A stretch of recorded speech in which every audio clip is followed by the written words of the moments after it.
Grant Thornton Invitational, unofficial event, fun for fans, part of golf's loosey-goosey late season. Further north in Florida, a lot on the line. PGA Tour Q-School being held for the second straight year at TPC Sawgrass's Dyes Valley course and at nearby Sawgrass Country Club. Strong test of golf. Q-School final, 72 holes, no-cut tournament. And began earlier today. Top 5 in ties earning PGA Tour membership in 2025. The next 40 in ties exempt status on the Korn Ferry Tour. All others will have at least conditional status on the Korn Ferry. So it's a week that can change the careers and lives of a handful of players. Day one play is underway, and we welcome Brentley Romine from Ponte Vedra. A big week for the 170 in the field. Brentley and even the 5 earning tour cards at the end of the week are going to have an uphill climb in 2025 just to keep their cards. I want to look back. What happened to the 5 who earned cards a year ago? Yeah, Rich, I'm not sure this is exactly what the tour envisioned in its return to PGA Tour Q-School, but those 5 Q-School graduates from last year definitely had a tough go. And I don't think it's surprising, knowing what they went through last year, that 4 of the 5 are back this week. Even Blaine Hill and Raul Pareda, who finished outside the top 200 in FedEx Cup points, they had to go to second stage last week just to get back to this point. And when I say it was a tough year for them, it's because they had limited starts. Some of them got into just 3 of the first 10 events. Of course, you get behind the 8 ball, you start pressing. It just was never a good formula for them to keep any sort of status. Hayden Springer obviously came the closest to that at 127. And you could bet everyone in the field this week knows what those guys went through. They were kind of crash test dummies in a sense. And as we look forward to 2025, they're just getting back into newest models and barreling toward that wall again, because not only now are you going to have limited starts, but you also have to finish in the top 100 and not the top 125 to keep your PGA Tour card. So guys are going to play more, and that's going to just limit the opportunities. So the tour is aware of this, and they know it's going to be a tough transition, but hopefully once we get to 2026, Rich, if you have your PGA Tour card, you're going to be able to pick your schedule. You know, for those who aren't aware, just briefly, because I don't want to get too deep into the weeds here, we just don't have the time, but why so few starts for those guys who've earned their cards? Well, you know, it's because guys want to play and because they're stuck on the priority list. Remember, those Q-School and Korn Ferry Tour grads are prioritized below the DP World Tour. So when you start the year and the first reshuffle is not until early April after the Masters, it's just hard to get into those early events like the Sony, like the American Express. Remember, last year the tour had to bump the field for the Valspar and some of those late March events just to get guys starts. Like I said, top 100 is the new goal. Everyone's going to play to try to get inside that number. Who are some of the favorites this week, Brentley? Well, there's definitely a plethora of resumes when you look at former tour winners like Richie Wierenski and Lonto Griffin, both currently inside the top 5 after 18 holes. A guy like Sam Bennett, the U.S. Amateur champion in 2022, was in the final group on the weekend at the Masters a couple years ago. Remember, he got bumped out of the top 30 on the Korn Ferry Tour at the season finale a few months ago. So he's chomping at the bit to try to get a PGA Tour card, but didn't get out to the best of start. So then a young guy. I know this is one of your favorite players out there right now, but 6'9" Christo Lamprecht.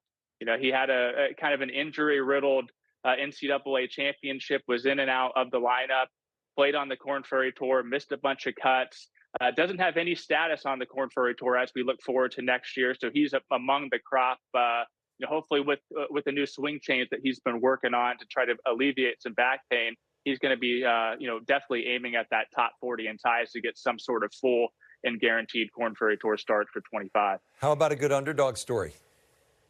I think Cinderella has already found his way to the top of the leaderboard today, and that's Shaun with a course record 61, 9 under at TPC Sawgrass's Dyes Valley course today. And it's somewhat surprising. I remember this was a kid who won 3 times on the junior circuit in the AJGA, but never really had a great college career. It didn't materialize for him at UCLA. He made just 2 starts his senior year, had just 1 top 10 on PGA Tour China his first 2 years out as a pro. Had Korn Ferry Tour status back in 22, but quickly lost his card. And it's just been a crazy grind through the mini tours. And a crazy journey to this week too, Rich, when you consider that he played a couple mini tour events before first stage, got through that, did a couple of stages at DP World Tour Q-School, got his card through that, headed to Australia for those 2 season and opening events. And because he missed the cut at the Aussie Open a couple weeks ago, that afforded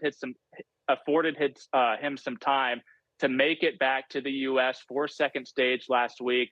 Decided to play it, even though he has full DP World Tour status. Got through there, and this is a guy who went from the doldrums of college golf to now potentially having both a DP World Tour and a PGA Tour card. That's a pretty cool story to watch over these next 54 holes. Yeah, one door closes, another opens. That's professional golf. Brentley, thank you. We look forward to your reports throughout the weekend from Q-School. Here is that leaderboard from northeast of Florida. There is Richie Wierenski trying to play his way back, as is, mentioned, Lunto, Griffin. Callum Tarrant can play, and Austin Smotherman. Plenty of game as well, in a good spot, 268 within striking distance. Mix of stories at Q-School, guys at a crossroads. Maybe they made some money and lost their edge. Guys who lost their way, strangled by 100 different swing thoughts. It can happen. Some who lost their health, caught a bad break on an injury that wouldn't heal. But there's always a chance that you will find what you had. And a quiet Thursday at Q-School will lead to a roaring Sunday on the PGA Tour. And with that, we bring back Jim Gallagher Jr. And Jimmy, you've been there, both ends of it. What's the Q-School like? Well, you like anxiety, you like tension, you like fear. Can you control a negative thinking, irrational thinking? I think that's where you got to have a great caddy. A quick story on me, I'm at the TPC over at the stadium course. That's where I went to tour school. In the 5th round, my caddy didn't show up. My dad jumped in there, put that big staff bag on his shoulders, and carried me on in to get through tour school. And, you got to know what to say, when to say it, and if to say anything when you're that caddy. And that's just the first couple days. And I think the most pressure you'll feel at the end is that last day. But for what a start, 9 under par, I guess it does take the pressure off when you look at the rest of those scores. But with only 5 spots, that's just such a difficult thing. It's like PGA Tour Champions Tour School with only 5 spots. But for some of these guys, like you said, Korn Ferry Tour status, I think for me, the first time going through there, I didn't think about missing it. It's once I got on the PGA Tour and realized what was there, that's when I went back to tour school, and I never got through it again. Most of the time was late in my career, and I found ways to choke it in, even in second stage. So you'll do things, you'll feel things you don't feel. You don't want to feel those things, but if you get one of those top 5 spots, you think the dream is true, and maybe it is, but then you have to finish in the top 100 this next season, but at least you have a chance.